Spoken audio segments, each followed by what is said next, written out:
Good morning and welcome to Morning Pulse. The show is Active Citizen. Now we're starting with the three headlines that we have for today. First, in Rivers State, Governor Fubara has cancelled a 134 billion naira contract for the state secretariat.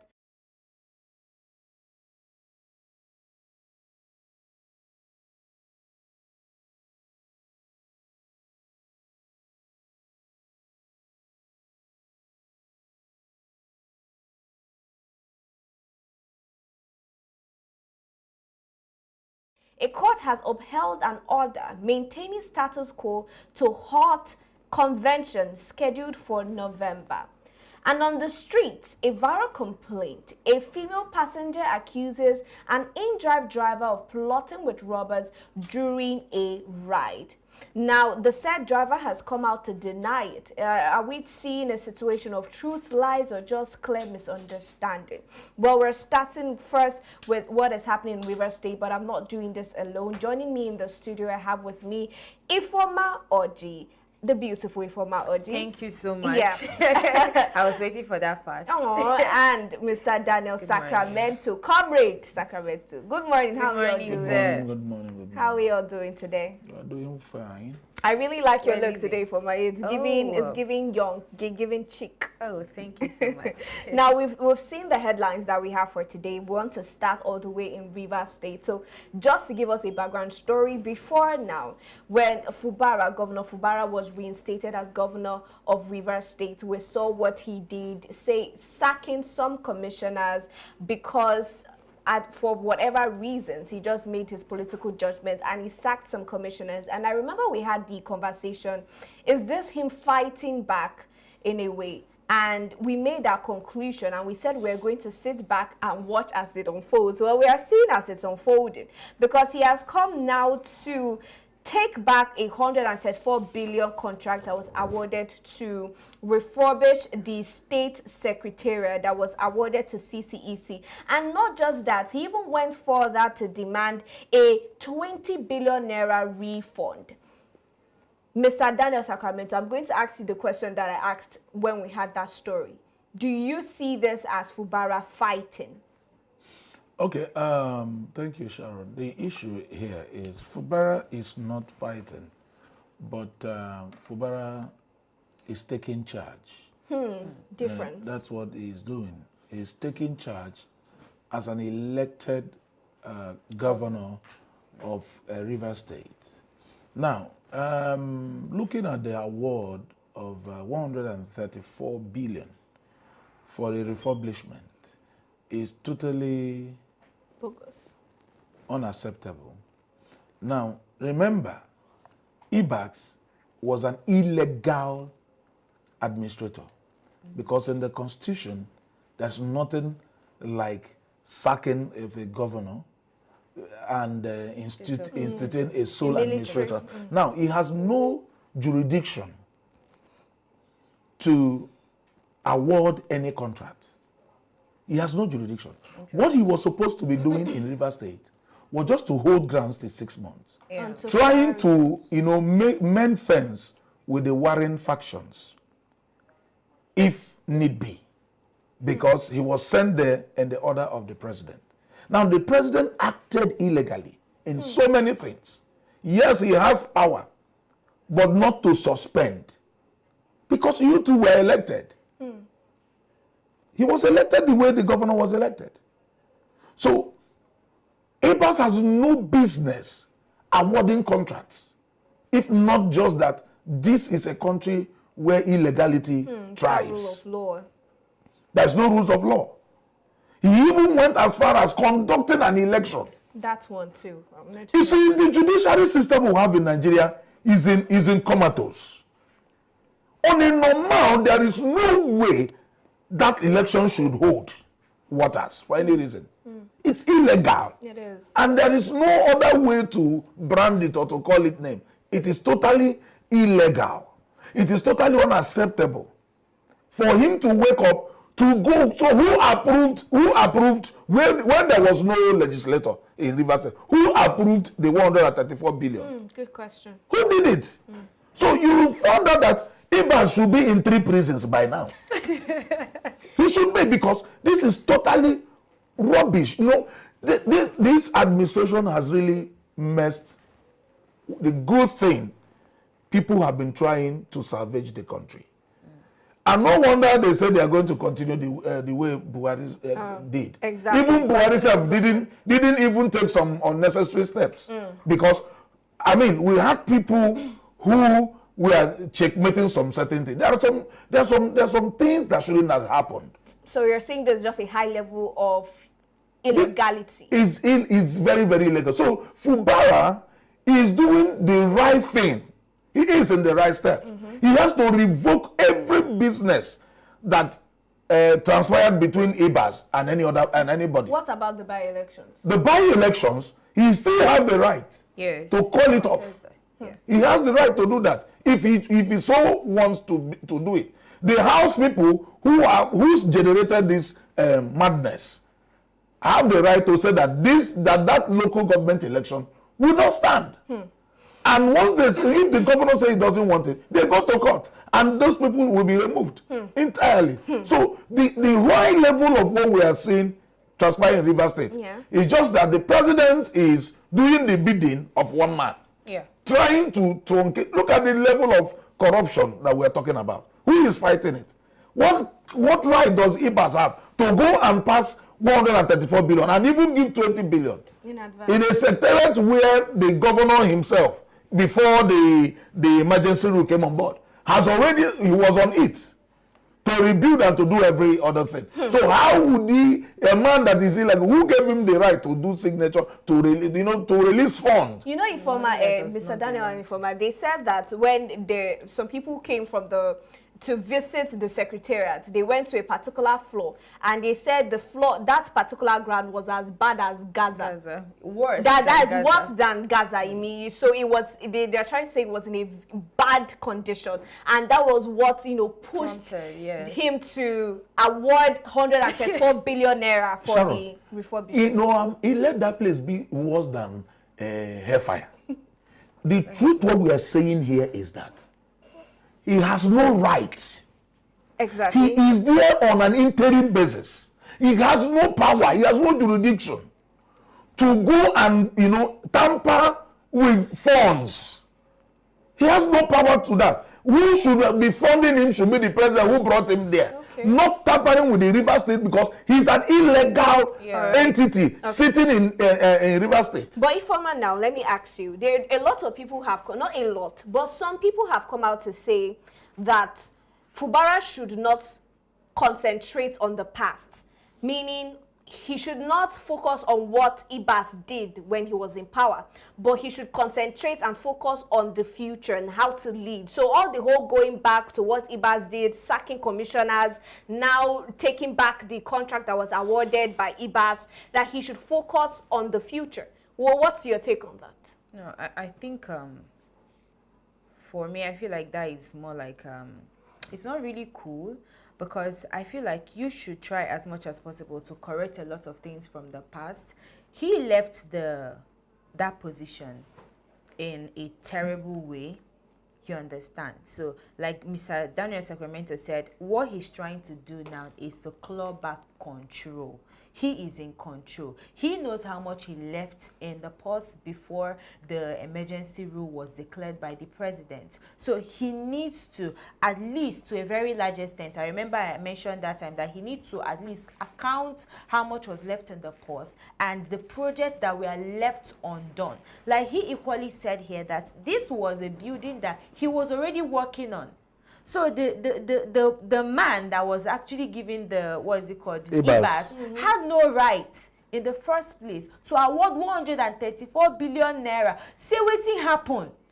I'm not even going to talk about the contractor and the entire this, because I still have some reservation as regards that. But what I'm trying to say here is that I think for him to move forward, he needs to go back and ensure that he cleans a lot of things, ensure that he regains a lot of money that have been lost in the past, because he knows what he wanted to use those monies for in the first place. Now, but if you want him to clean, if you want him to purge now when he's in power, do you think that it would bring about a fresh war between him and his predecessor in person of Nyesom Wike?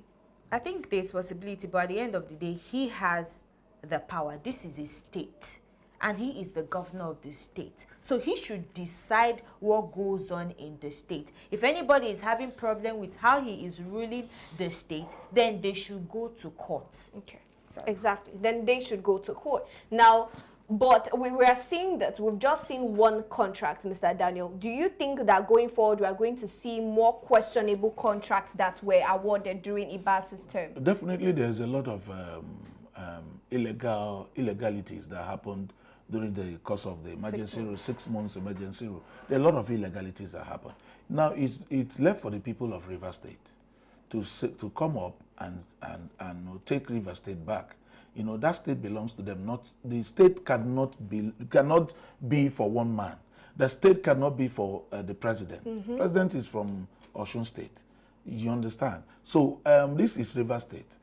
In as much as he is the grand commander, but the truth about it is that all that happened in River State are totally illegalities, and I am so disappointed with all the level of elites we have in both River State in Nigeria, because a lot of them kept mute, because these are people who thrive in corruptions, people who thrive in illegalities. Mm-hmm. You understand? Mm-hmm. Now the Fagbemi Latif, the Attorney General of the Federation, to who I used to hold in a high esteem, has really shown me, the other side of himself, which is terrible.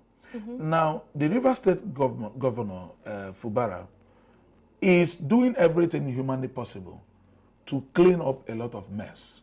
And definitely he has the power.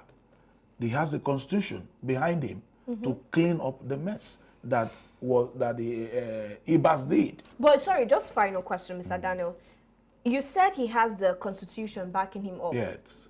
But we know before now he also had the constitution backing him up, and we went on to see this sort of illegality happening where the president interfered in a state as River State. That's why I said the judicial system is compromised. So how are we sure it will not repeat itself tomorrow? No. When it comes, we see it. When it comes, we see it. Are they going to declare a second state? No, you can never do that. It is not done. You can't do that.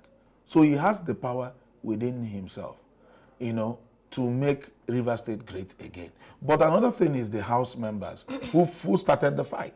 Yeah. Just because all of them, their ticket was bought by Nyesom Wike. Because Nyesom Wike is their godfather. So no other person could breathe or say something that is reasonable. You see the kind of country we run. So it's a terrible thing. It is, Mr. Daniel.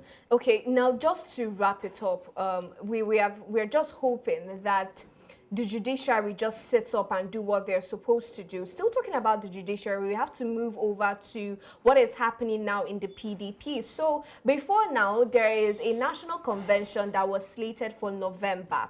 And this particular convention has caused a lot of controversies, especially between the Wike faction, the Wike camp, and the PDP. So Wike and his agents have come out to say that that particular convention will not hold because according to him, they did not go about the processing the right way. And they went to court earlier, but the PDP still came out to tell us that they are going to hold their national convention, whether anybody likes it or not. And they were going to make a whole lot of changes. They were going to, elect or appoint new national chairmen and all of that come November 2025. But we are seeing that the Federal High Court in Abuja has now reaffirmed its earlier stance, saying that they should go back to status quo and that there will be a definite judgment by the end of October where they would tell the PDP whether they should move forward or not. And they said because of the law, any matter or any case that is in court, you can't do anything about that matter as long as it is still in court, which now means that the PDP is not legally allowed to hold this national convention slated for November. Now, Mr. Daniel Sacramento, a party like PDP, the other day we saw a chieftain from PDP coming out. He was being interviewed and they were asking him about the number of defections that we are seeing from PDP to APC, and he came out to put up the saying that they were unfazed by all of that defection. Now we are seeing a national convention that might not hold. Is the PDP still a party if they can't even hold a national convention? Okay, PDP is in comatose. One, PDP is in a sorry situation. Very sorry. As it stands today, PDP only have 8 governors remaining, whom they are not even sure about. It is because the party lacks internal discipline. The party is it lacks integrity, and the right set of people that would have corrected those anomalies left the party. The likes of President Jonathan, the likes of Obasanjo, they all moved away from the party. They don't want to get involved because they found out that the party has been hijacked. Now, another judiciary rascality is in place. I'm so disappointed when I heard the judgment of Justice Omotosho. It shows you the level of corruption. And remember, people have been pointing fingers on him in some judgments. Yes. This is a party affairs. And most of the times, the judge will tell you that internal party affairs is not their business. It is in the Constitution. It happened in the case between Uche Ekunife and Victor Ume. When Victor Ume left Abga, when he was in Abga and was trying to bring out a case that is involving another party, they said no. Party affair belongs to party. They should treat, there are discipline. Even Natasha and Akpabio, you saw what happened. The judgment that the court brought was not least because they said that the house is a body of its own. So everything that they have, the internal way of settling their riffs. And that was why they didn't honor the court judgment. Now, but they're interfering now. Yes. You see that? Now, people in PDP were sanctioned. Majority of the people that are fighting were sanctioned. Now they started going to court. Just to make sure that they killed the party. Till that Wike is an APC man. But they still claim he's a PDP man. He even came out in a viral video to say that all the people that said that he was working for the APC have not defected to APC. So you see so much temerity that he has. It shows you the level that PDP is dead. Because nobody has come on board since day one. Because ever since this drama started, Wike should have been suspended from the party. But who is suspended? That is the problem.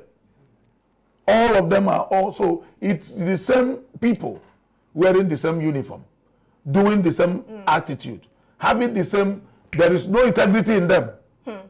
So, but the truth about it is that the judiciary system we have in Nigeria is dangerously compromised. And if nothing is being done, these things will keep lingering. Till one day, when the people of Nigeria will get fed up, a revolution will start. Revolution. So it's terrible. Yes, that's what it means. Because we're not seeing any changes. Every day we keep saying, okay, I saw Ali Odefa, who is from Ebonyi State. He was part of this, he was suspended based on anti-party thing. According to the people, he is still part of the judgment. He went to court. So, does it mean party does not have powers anymore? A registered party who has been in existence for 16 years, does it mean they don't have power to discipline their people? So some judges, just because of some brown envelope, begins to, bring up judgment that are not called for. Instead of you see the truth, you pervert it. Just for a pot of for your porridge. Personal gain, for a pot of porridge. I like that analogy. Informer now. But a party, first of all, a party that you see their party members suing the party. What type of precedent does this set? Number one is that it doesn't set good precedent. It doesn't mean good for the party itself. See, sisters be siblings, they fight, right? And at the end of the day, you still see them come back together and settle their disputes, right? I felt like this was not supposed to be a court case in the first place. If you feel like you were marginalized, if you feel like you were not involved in the Congress that they had, is it not for you to call a meeting and address the matter, be addressed and resolved? Is that not what it's supposed to be? But for the fact that they are doing this, it means that there is a lot of internal fractions within that party, and I'm seeing it like it's going to be extremely difficult to settle that party. And for the fact that one person in that party belongs to APC, but he's equally posing himself or camouflaging as a PDP member, who I mentioned yesterday that he is actually the one destroying that party. He is a party, he's an agent from APC sent to destroy that party. And the fact that a lot of persons or the remaining governors and a lot of executives in the party are allowing this go on for a very long time, it doesn't show a good example for other parties to emulate. A party as big as PDP, that's many parties are supposed to be looking up to are having this kind of internal dissing, and they are using court as a battleground to either stall the convention or destroy it, or for it not to happen entirely. It doesn't mean good for the people in the party. And I tell you that other parties, other mini parties, and even stronger opposition parties are going to leverage on that. Is it not Dino Milai that came out the other day to say that PDP is dead? It further confirms that PDP is dead, and they are dying more. And they cannot be resurrected, to now be honest. This is a situation where we don't know if resurrection is actually in sight for the PDP that has ruled Nigeria for 16 years or even more, and now we are seeing a total shutdown. Now this shutdown seems as though it is internally activated, and we cannot tell whether this will be resolved before 2027, if they will be able to take a stance before the presidential elections for 2027. Well, like we always say, we'll watch and see how that unfolds. Now, finally on the show, with what's trending on social media, the situation of a robbery allegation against an InDrive driver with a passenger, female passenger, and her friend. Now, it has been going viral on social media, and we're just going to take a brief look at this. A video of the driver has come out to say, or to speak for himself, that he was wrongfully accused. But we'll look at that video after this short break. Don't go nowhere.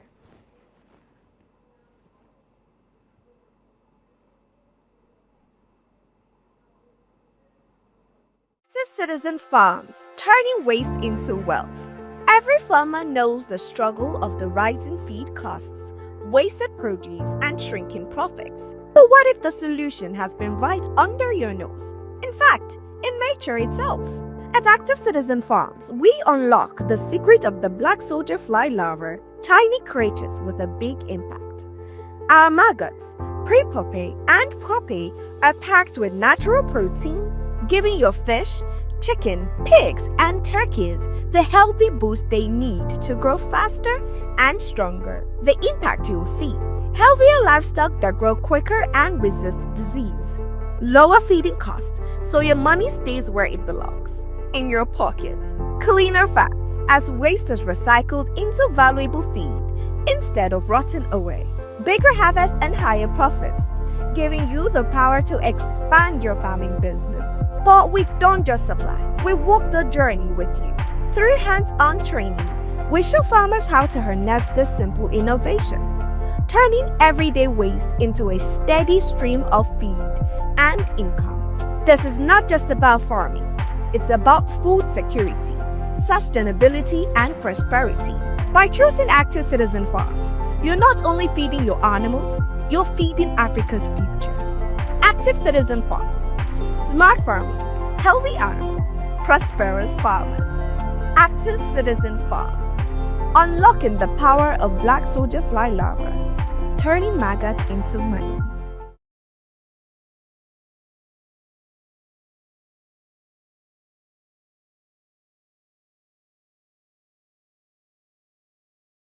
November 2025. The future of Anambra State in the next 4 years will be determined as we'll be electing our next governor.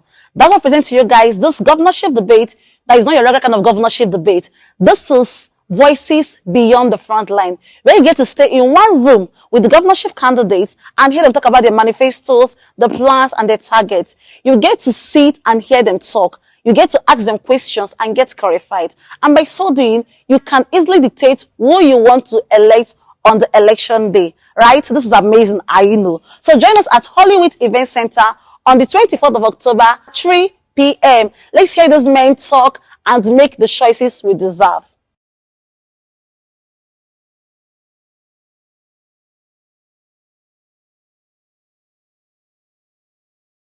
All right, we're welcome from that short break. It's still Morning Pulse, the pulse of Nigerian politics. And before we went on that break, we were talking about the InDrive situation. And we're going to take a quick look at the driver's confession before we give our brief contribution to this story.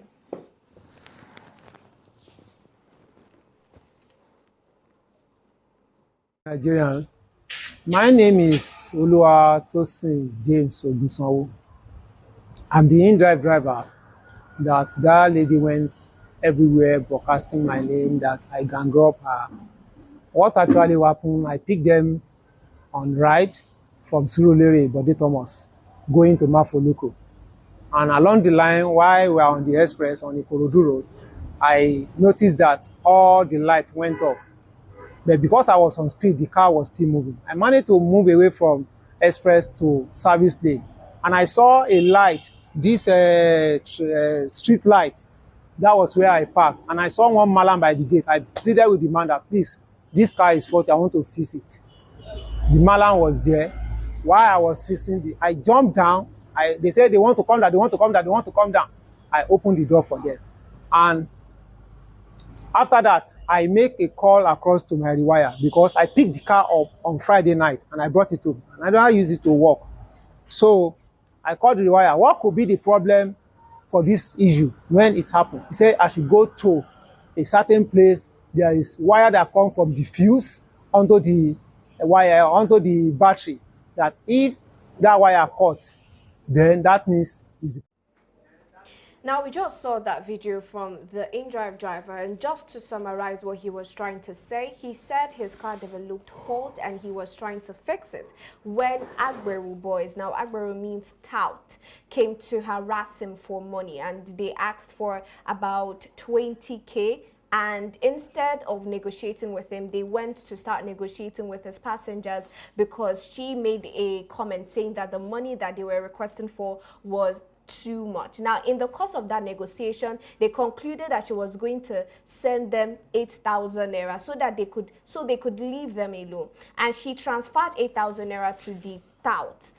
When they got into the car and they got to their various destinations, they made the transfer of 4,000 naira to the InDrive driver, and they went about their business. And now he is coming out to say she is going online to accuse him of gang robbing her, that is being in cohort with the Agberu boys that came to ask for money, whereas that was not the situation. He was just being harassed by Agberu boys, and he genuinely had a problem with his car. Now we're going to tie it up with what the InDrive app did. So he said before now the InDrive just called him to ask about what transpired between him and that said passenger. He narrated the story to the InDrive app and they went on to block him.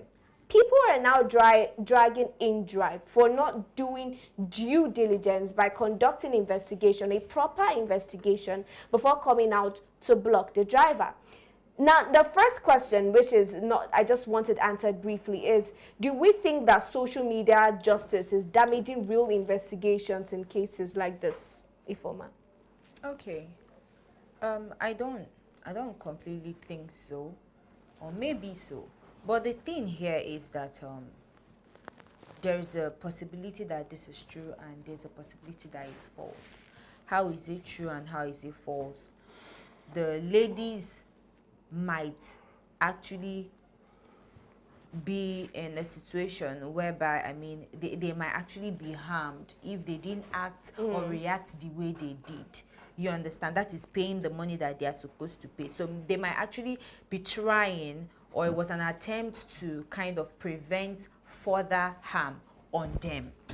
Now, them going out to, you know, distribute the news about the man, there's possibility that this is an attempt to raise an alarm or inform the public to avoid such incidents, or ensure that they don't enter the man's car whenever they see him. There's possibility. But at the same time here, I feel like there is somebody that his reputation is at stake, which is the man in the InDrive. And according to him, he said that both actually gave him stars. Yes, they've given him 5 stars and the rest. That he would have appreciated it if they had probed into the matter properly before blocking him, or even his name being, you know, spread across social media platforms. And which I think that to that he was actually right by saying that they should have probed into it. Then as regards social media, you know, social media, we can actually use social media to an advantage, and it has its own disadvantage at the same time. So it's all a matter of how we use it. Let's not, you know, try as much as possible to, or let's not use it in the way that it will tarnish people's image. I understand the ladies' plight here. I understand that there might actually be possibility that their lives were actually at risk there, but at the same time, I felt like they should have complained to InDrive. I feel like in the app, there is a place you can report a particular incident and seek maybe probe into it. They would have done that initially before reporting the man, or going viral, yes, going viral on social media. All right, well, and the man on the other end, he has already explained it was left for InDrive to equally investigate into the matter before blocking him. Thank you very much, Ifoma. Well said. Mr. Daniel Sacramento, with the type of situations where we've seen people being robbed when they order their rides by their driver most times, what do you think actually prompted this passenger's response? Do you think it was as a result of previous experiences? Definitely, you've answered it. It's based on experiences. You know, they might have people they hear, and but in as much as it's based on what people have been passing through, or they do not want to pass through it. It's always good to have proper investigation. Get your facts right. Get your facts right before you start tarnishing people's image.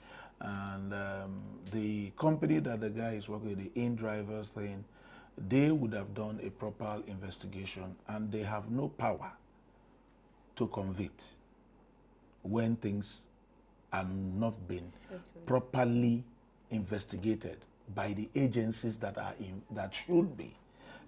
Matters like this should be reported to the police, and they will call the parties involved for proper investigation. In as much as even the police investigate, they are not the ones that will put judgment on anybody. Theirs is to do investigation and move it to the rightful people, the court, where the DPP and other people will now look into the matter very well for the right thing to be done.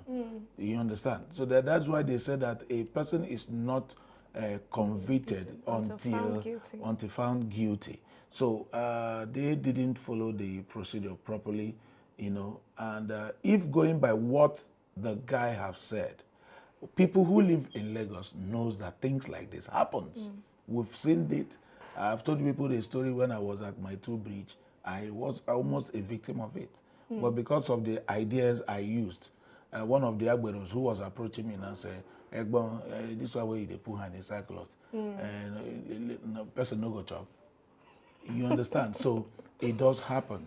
It doesn't mean that it's the driver. I'm not exonerating the drivers, because there are people who have syndicates. Yes. Yeah. They have syndicates to do all those things. But Lagos is prone to all these Agboro. There are different styles they have in there. So, but things should be properly investigated before you begin to defame a person's integrity or name, you know. So I think the police should wade into this.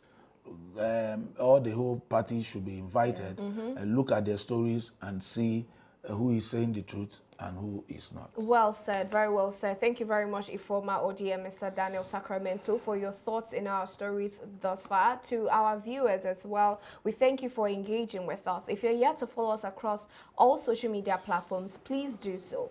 Find us at Active Citizens across all media. You can find me on my personal page at Sharon Enemchuku.